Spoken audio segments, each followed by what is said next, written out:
Hello Year 11. Firstly, apologies that we're going totally old school. This is reminding me of the beginning of the first lockdown.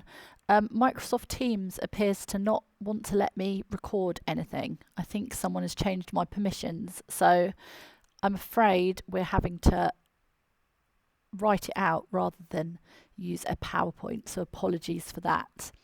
So we're going to do things in a slightly different order as a result.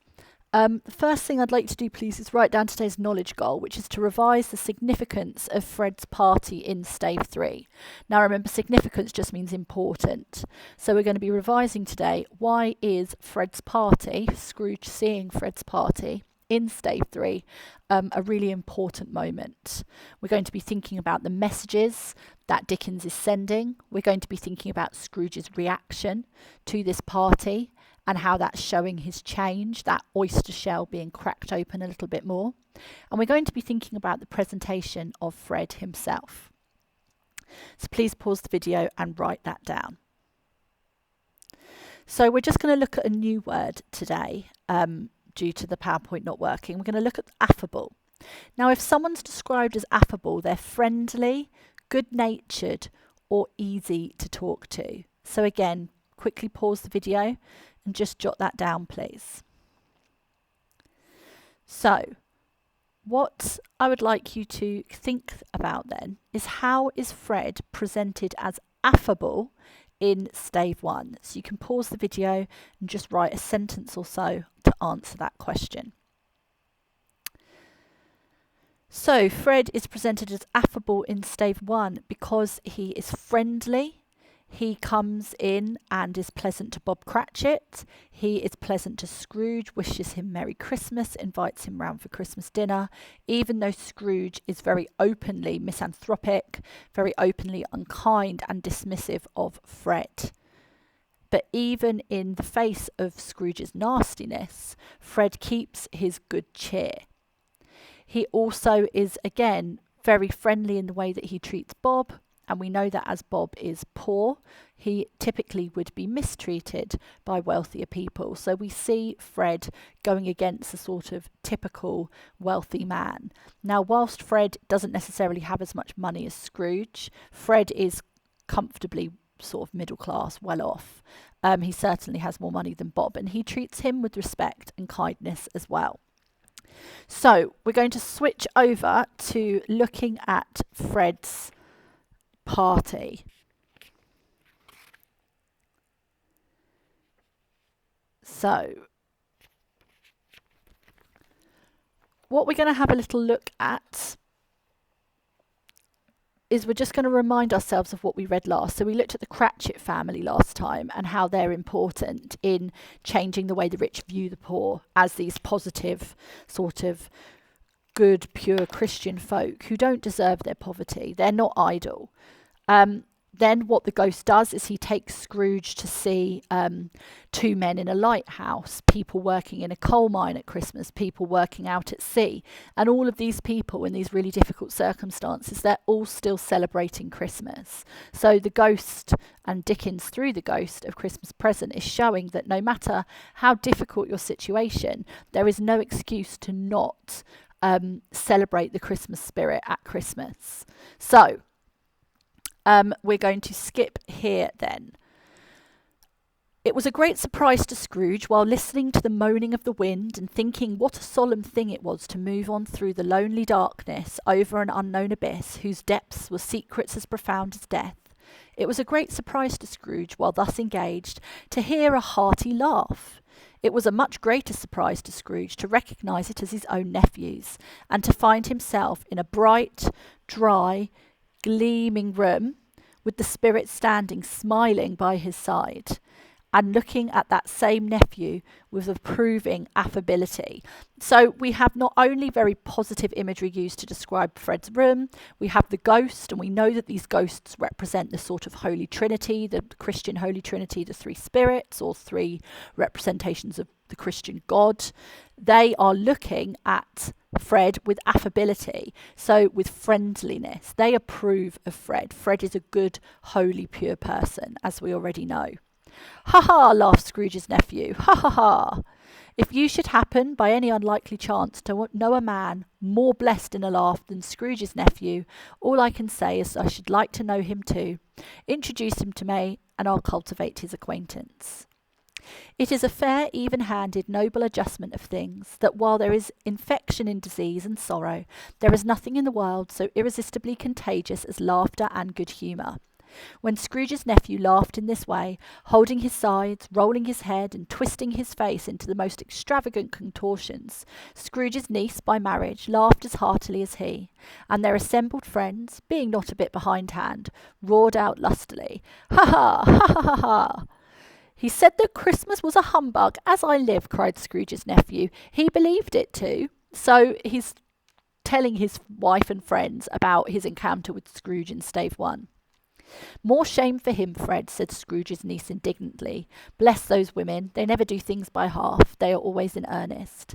She was very pretty, exceedingly pretty, this is Fred's wife, with a dimpled, surprised-looking, capital face, a ripe little mouth that seemed made to be kissed, as no doubt it was, all kinds of good little dots about her chin that melted into one another when she laughed, and the sunniest pair of eyes you ever saw on any little creature's head.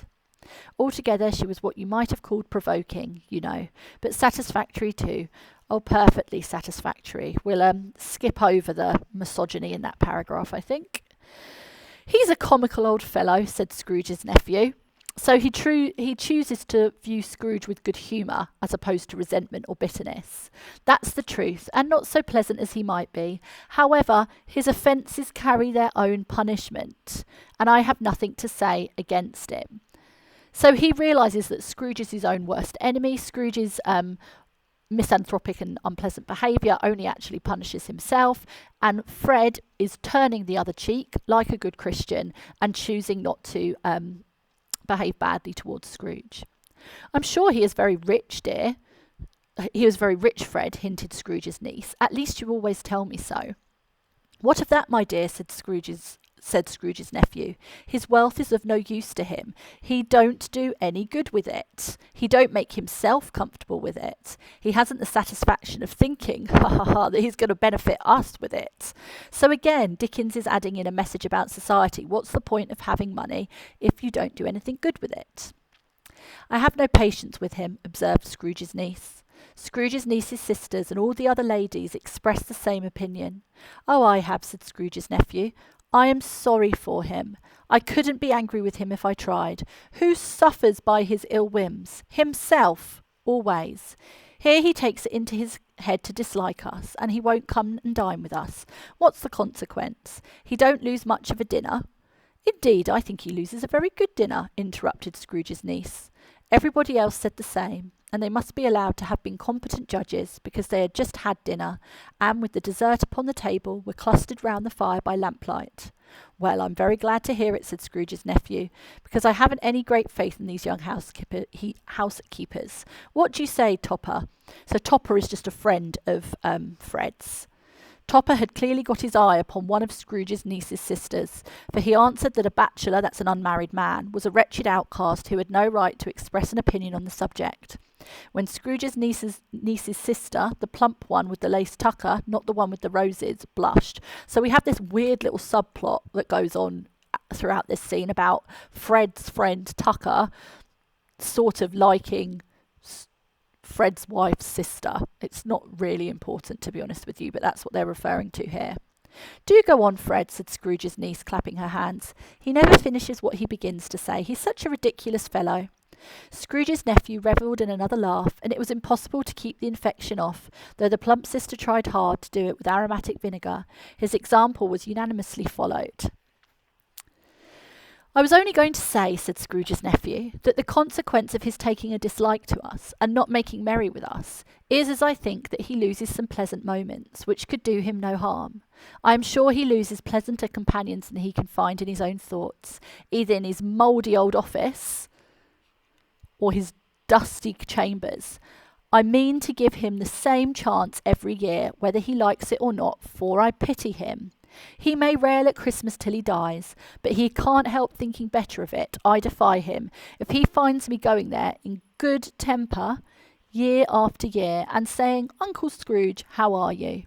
If only it puts him in the vein to leave his poor clerk £50. That's something.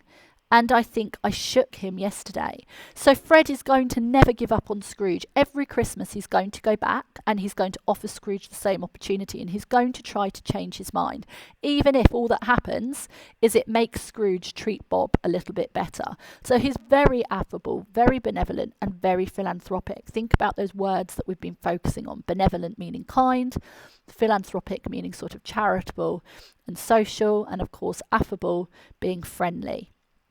It was their turn to laugh now at the notion of shaking Scrooge, but being thoroughly good-natured and not much caring what they laughed at, so that they laughed at any rate, he encouraged them in their merriment and passed the bottle joyously. So we're not going to read all of this because, like the greengrocers earlier on in the stave, Dickens is just describing at length the party. So they have music, they play games, they play blind man's buff, and this whole slightly dodgy by a 21st century perspective, if you ask me, thing where Tucker is using blind man's bluff as an excuse to get Scrooge's niece's sister behind the curtain to, I think, propose to her by the sounds of it. So there's all this sort of exciting, gleeful, happy, joyous party, basically, which we don't need to reread. So again, they get here and they're playing similes, where they have to sort of guess, I don't know, common similes, really. And what we have here as well is they basically end up stuck trying to guess a simile, and it turns out that actually it was their Uncle Scrooge. So they're sort of laughing at Scrooge's expense, really. He has given us plenty of merriment, I am sure, said Fred, and it would be ungrateful not to drink his health. Here is a glass of mulled wine ready in our hand at the moment, and I say Uncle Scrooge. So like Bob Cratchit, Fred and his wife and their friends are toasting Scrooge. Well, Uncle Scrooge, they say. A Merry Christmas and a Happy New Year to the old man, whatever he is, said Scrooge's nephew. He wouldn't take it from me, but he may have it none the less. Uncle Scrooge. So again, it's just repeating this idea that Fred won't give up on him. Uncle Scrooge had imperceptibly become so gay and light of heart that he would have pledged the unconscious company in return and thanked them in an inaudible speech if the ghost had given him time. So what is interesting here is that Scrooge is living this party. He is acting as if he is a guest himself, and he is enjoying the games, he is enjoying the music, he is enjoying the company. So we see here that actually being with Fred and Fred's friends, it has made him feel so light of heart, so happy. And had Scrooge been able to talk, he would have thanked them politely for sort of toasting his health. So again, Dickens is teaching Scrooge here the importance of family and happiness at Christmas. And in fact, not just Christmas, on every day of the year. And we see, like with Fezziwig's party, even though nobody can see Scrooge, he's really joining in with it. So we're going to stop there. The next bit, or last bit, is when we look at ignorance and want. We're going to do that in our live lesson on Tuesday. So on the assignment on Teams now, you should have a quiz with a few questions that I just want you to go now and answer, which will automatically submit to your teacher, just to test your knowledge on this scene, what happens, but also its significance and Dickens' intentions. So see you tomorrow.